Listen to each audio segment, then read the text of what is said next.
Welcome to Technocracy News with your host, Patrick Wood. My name is Logan House. Patrick, how are you doing today? I'm doing great. Here we are, a new week. It is a new week. We got a few stories to go over today. First off is Arch Technocrat, the strange story of Peter Thiel, who we've talked a lot about. And then next story follows along with him, with his company Palantir Partners with Anthropic's Claude AI. Am I saying that right? You bet. And AWS to process secret government data. And then we're going to try to get to brace yourself. Here comes the Trump-sponsored carbon market and the CDC planned quarantine camps nationwide.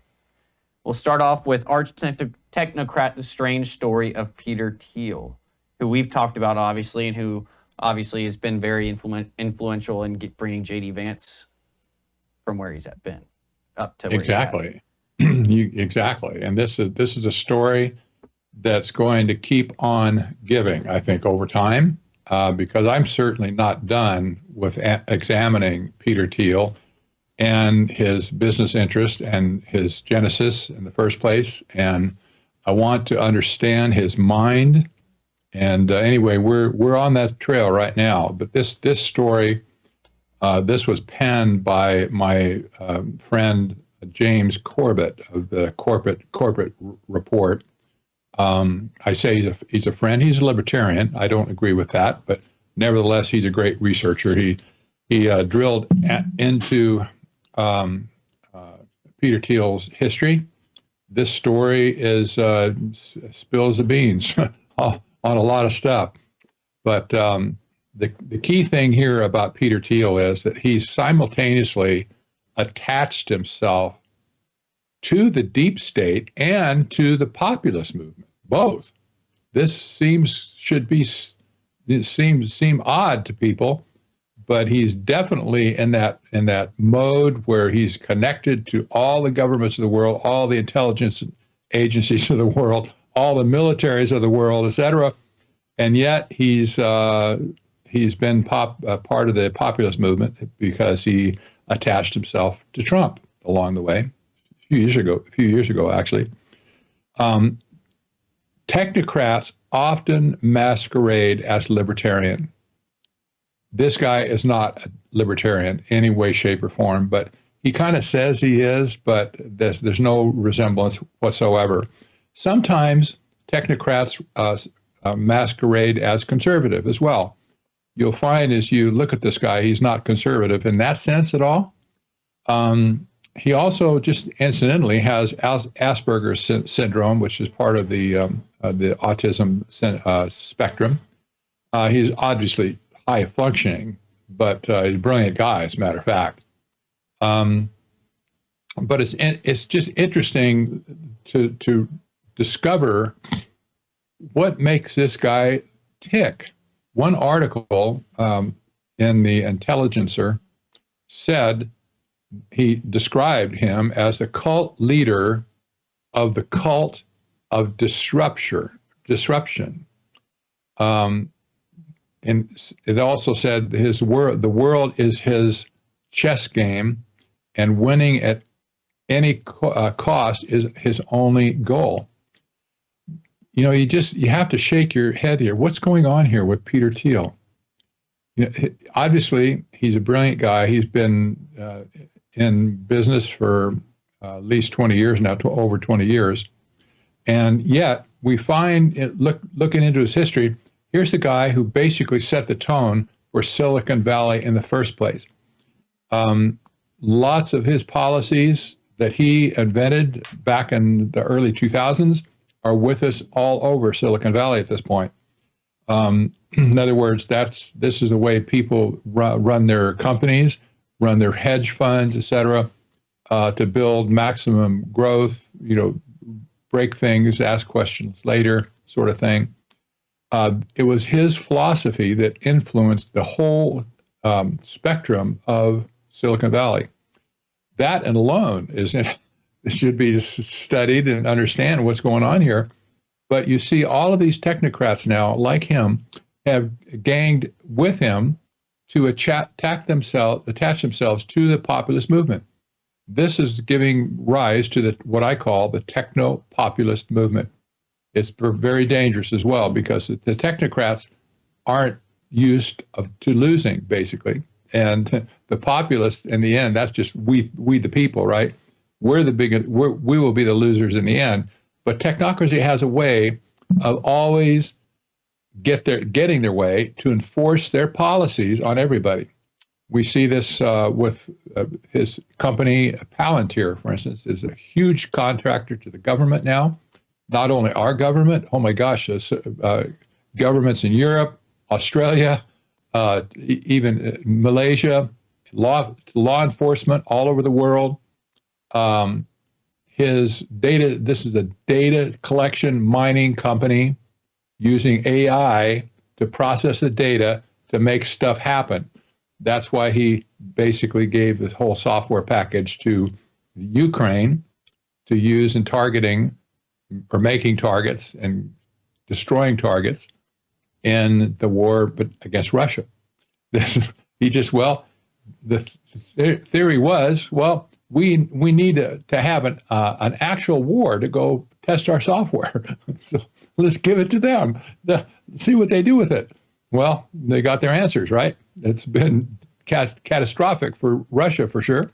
I'm sure Russia has its own AI that's fighting back, but nevertheless, you look into the mind of Peter Thiel. It's a really scary place to be. Yep, and that what you just brought up kind of goes. I lost you. You can't hear me? Oh, I can now. Oh, okay. Sorry, I don't know what that was. And what you kind of brought up there goes on to the next story. But if you want to read kind of Peter Thiel's whole life story, this is what that article is right here on Technocracy News. You can scroll through his early years and learn a lot about who he is and where he came from.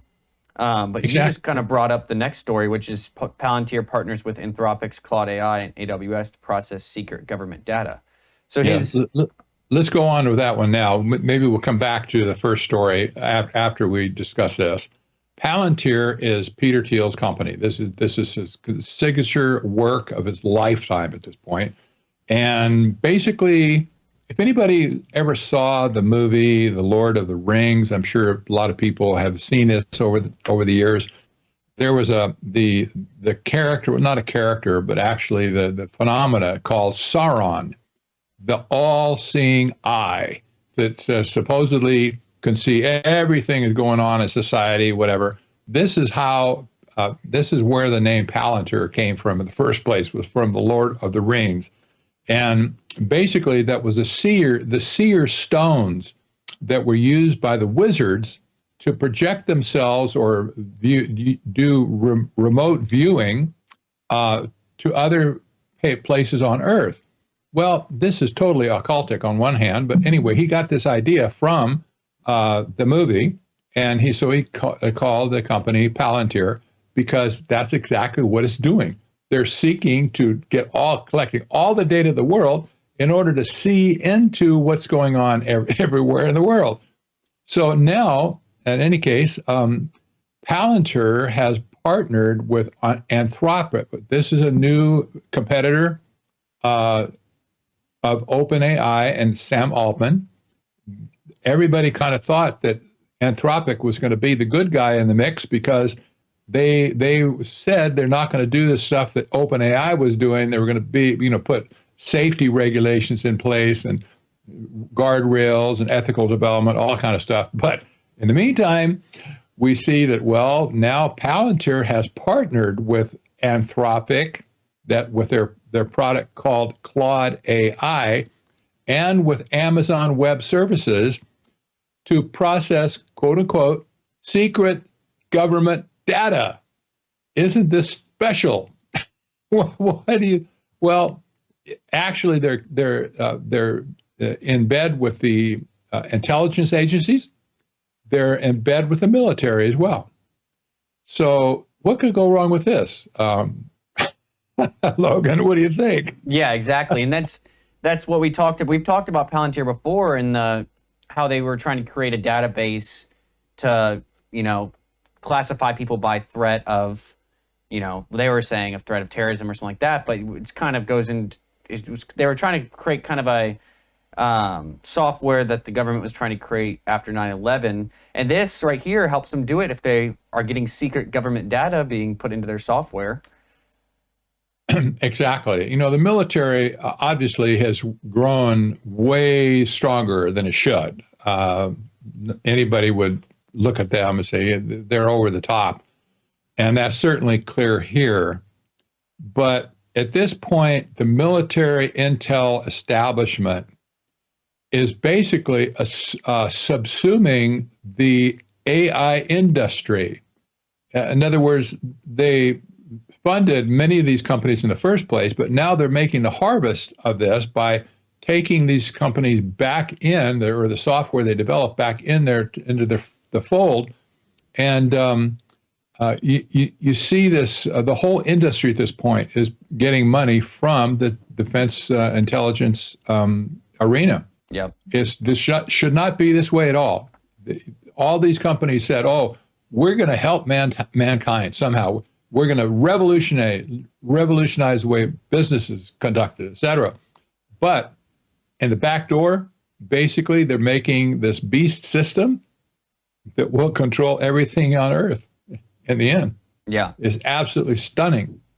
And I mean, our military is not the most trustworthy people either. I mean, just last week, the Pentagon was holding meetings about how they can stop Trump from doing what he wants to do. I know there's lots of contradictions along the way, and you have to shake your head and maybe wait for a period of time to figure out what really happened. Is this bluster, or is this serious stuff that they're trying to really block Trump? I kind of doubt it at this point, because what they're getting at this point with all these technocrats. And remember, Peter Thiel, this is the guy that backed J.D. Vance to get in the Senate in the first place. J.D. Vance is a captive to Peter Thiel. Do you think that Peter Thiel will have an end to get further contracts with the government? You bet he will. This is what investment is about. You get a return, and you have to get a return, or you don't play the game with it anymore. So anyway, it's going to be interesting to see how Peter Thiel is going to get big bucks out of the government, and in the meantime, satisfy his lust to dominate. I see this concept come in play in every article that I've read on him so far. He's a guy who likes to play chess. Life is like a chessboard for him.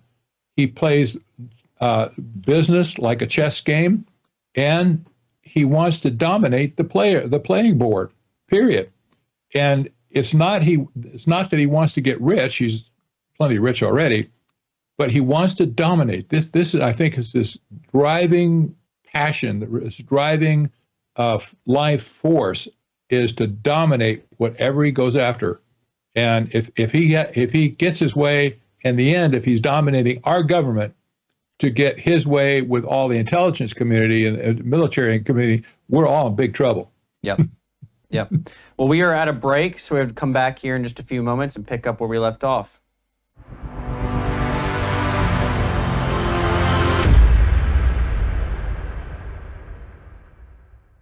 Hello, I'm Brandon House. Is the government tracking you? Do they have access to all your data?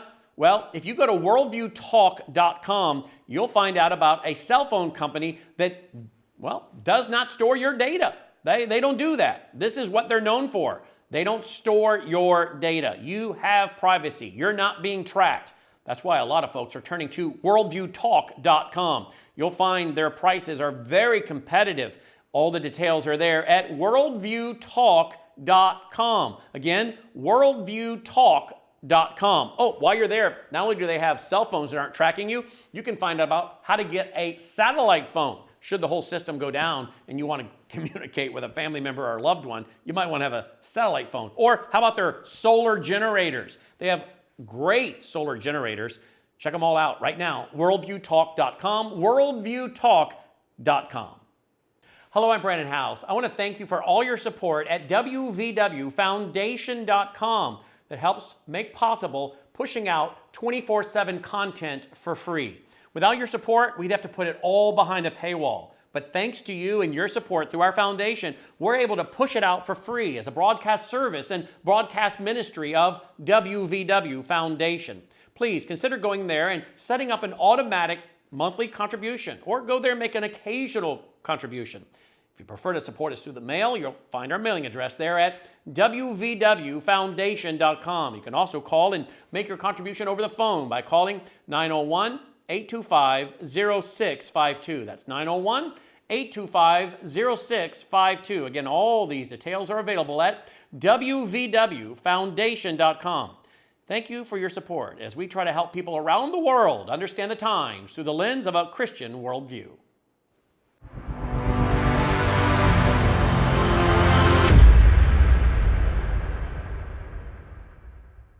Welcome back to Technocracy News with your host, Patrick Wood. We left off talking about Palantir and Peter Thiel. And we're going back to the first story now, talking about who is Peter Thiel and where did he come from. And you wanted me to pull up this graph here showing kind of the birth of all these technocrats and how they're all connected, correct? Well, exactly. This is the crowd that's referred to as the PayPal mafia. That there was no mafia, but that's what they called themselves because they were nerds and they dressed up looking at the mafia, but they weren't mafia per se. But this is the crowd that was with PayPal and Peter Thiel back in the day. They all went on to found major companies. Look at, for instance, YouTube. For instance, three of the people. Is Chen, Hurley, Kareem, and Bothy. They were the co-founders of YouTube. How about Yelp? Yelp is that's a huge organization, obviously. LinkedIn is another guy. The company Slide, it's hosts slide presentations and stuff. That's huge also. SpaceX is another with Elon Musk. These were the people that founded the culture at Silicon Valley and elsewhere in the tech world. This was the crowd. If we want to understand this crowd and Peter Thiel, we have to do it simultaneously. It has to be done together. Look where these people ended up. Why did they get up? Why did they end up where they did? And what drives them today? What philosophy is a business do they have? Why are they doing disruption for the sake of disruption? Well, these answers, there's answers to this, but it's not clear sometimes when you just look at the surface of it. But we're dealing with a big topic, and Peter Thiel is the guy that has the outside or undue influence over the whole mob at this point. Yep. Yeah. And this is the picture. I didn't even realize that the picture of this article is them, correct? It is. That's the mafia. That was a picture that kind of. They were spoofing there, right? They were they set the whole thing up, and they dressed up a little bit. They were all nerds, they all wore T-shirts, jeans most of the time, cut-offs or whatever. But they staged this picture to kind of look like the mob, and so it's kind of funny in a way. But this description stuck. People just went nuts over it, and that's the PayPal mafia, so big joke, Yeah. But today it's not so funny where it all ended up. Wow. Do you want to touch on anything else in here before we go to the next one, or? No, let's move on. All right. The next story is brace yourself. Here comes the Trump-sponsored carbon market. What is this all about, Patrick? Well, carbon trading has been a big thing in in the past few years. This was sprung out of the Agenda 21 years and the 2030 Agenda years with climate change policies, sustainable development policies, and so on. Carbon-sponsored trading, or cap and trade, was a major outcome of those things. And by the way, this is all related to technocracy from the 1930s in the first place. They were all about energy in those days, and this is about energy as well. Carbon, the carbon trading market, as it says, and all of a sudden we find that Trump has kind of surrounded himself with people who were instrumental in developing that carbon trading market in the first place. And so these are people that are going to make decisions on who gets appointed here and where, whatever, especially one guy named Howard Lutnick, who happens to be the co-chair of Trump's transition team. Well, isn't that special? It's like, okay, so what is this guy going to do vis-a-vis carbon trading? And this is a little bit it's a little bit difficult to explain. But there's a clip at the bottom of this by Elon Musk. It's very short, but let's just play that and let people see for themselves what this whole thing is about. All right, here we go. I mean, my top recommendation, honestly, would be just to have a carbon tax.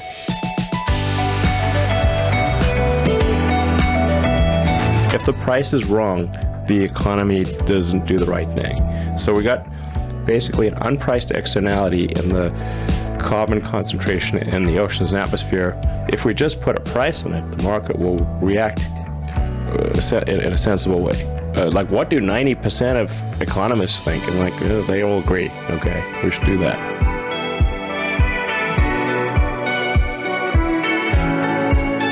You can make this a non-regressive tax. You could say like, okay, well, what if somebody's like driving around a lot and they're low income? It's like, hey, great, give them a rebate. And by the way, SpaceX would be paying a carbon tax too. And it's not like we shouldn't have carbon generating things. It just, should be a price on this stuff.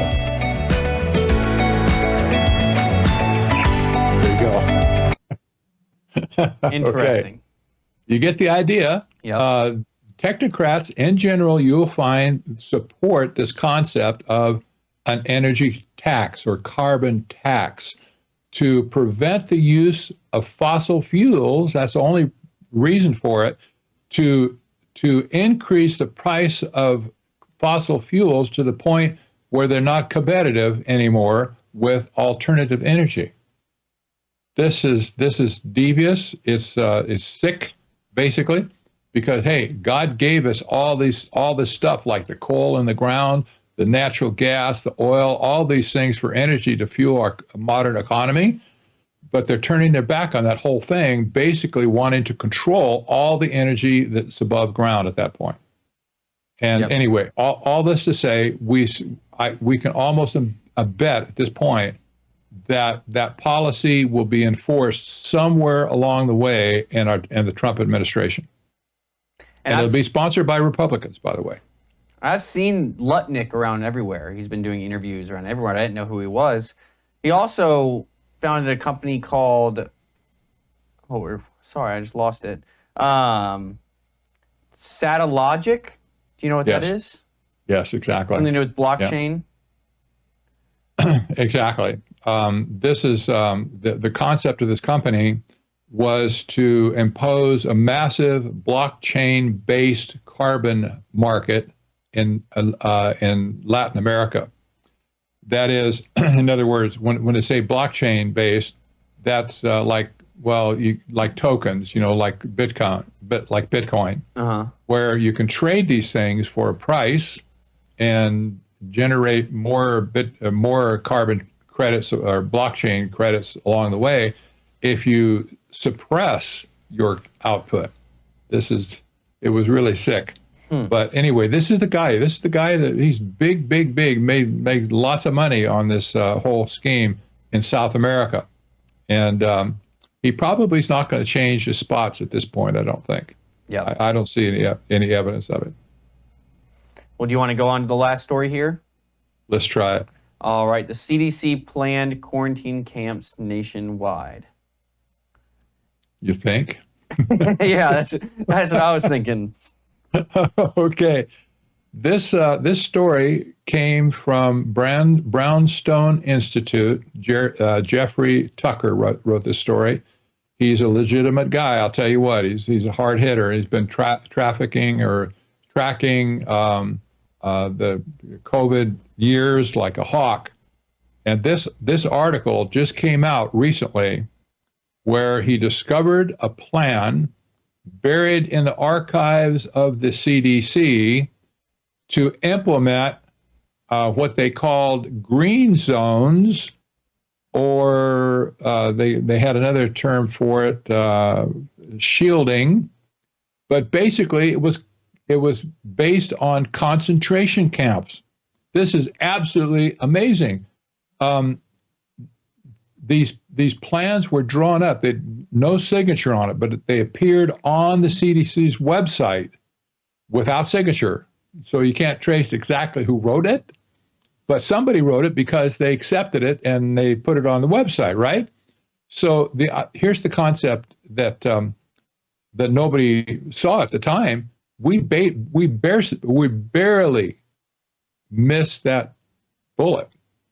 Barely. Nobody had a clue at that point that this was so close to be implemented. Thank God that didn't. Yeah. That's all I can say. But these people were absolutely off the wall tyrants, all of them. Obviously, they were just intent on and basically flipping the switch on technocracy at that point all over the world, especially in America.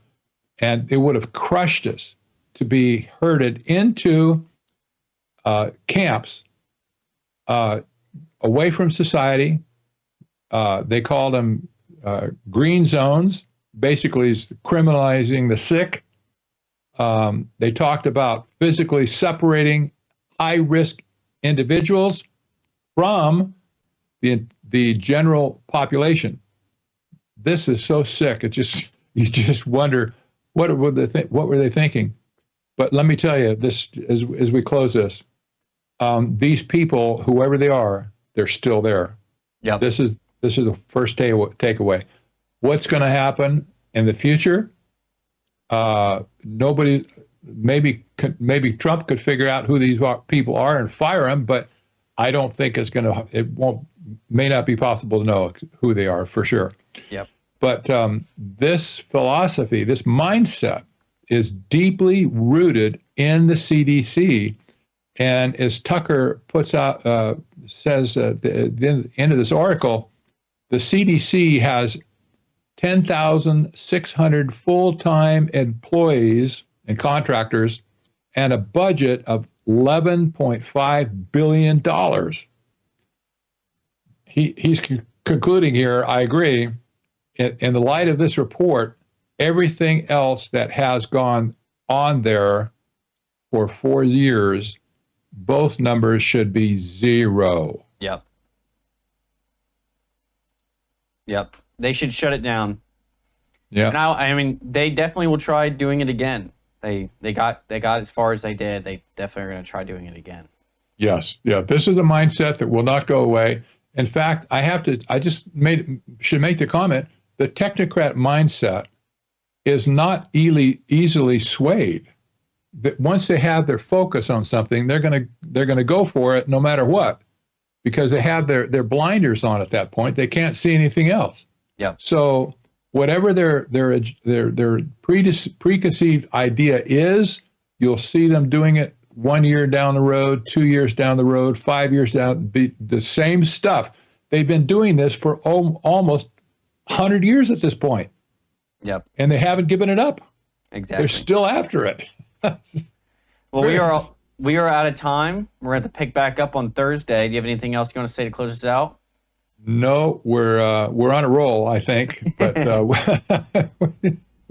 we'll be at it on Thursday for sure. Sounds good. Until then, take care. God bless.